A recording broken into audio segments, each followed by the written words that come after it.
అమ్మా చెప్పే పండగకు ఊరికెప్పుడు వస్తుర్రే? నేనైతే ఇవాళ వస్తున్నా, మీ అల్లుడు రాడట. ఏంది రాడా? ఏదో ఒకసారి అల్లునికి ఫోని. చెప్పండి అత్తమ్మా. అల్లుడు గారు సంక్రాంతి పండగకి తప్పకుండా రావాలి ఇంటికి మీరు. అట్లా కాదత్తమ్మా, ఆఫీస్లో కొంచెం పని ఉండే అందుకే.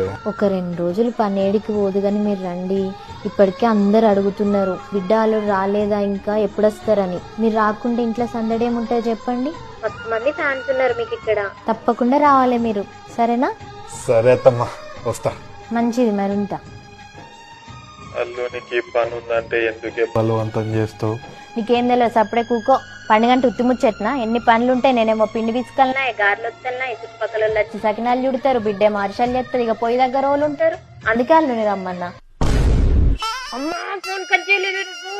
పాపమే మరీ గట్లా అల్లునితో పని చేయించుకుంటారానే? ఏమైతుంది, నువ్వు చెయ్యలే? ఇప్పుడంటే మోకాలు నొప్పులు వచ్చి కూర్చుంటలేవు కానీ ముందంతా పొయ్యి నీదేనాయే. అయినా అల్లునికి లేని బాధ నీకేంది? అట్లా పొయ్యి దగ్గర కూర్చొని గారెలు కాల్చుకుంటే ఏవో కుళ్ళు జోకులు ఎత్తాడు. వీళ్ళందరూ కిలకిల నవ్వుకుంటా పని చేస్తారు. ఆయన మురిసిపోయి ఇంకో 4 గారెలు ఎక్కువ కాల్చుతాడు. కమీడియన్ అనే. అమ్మా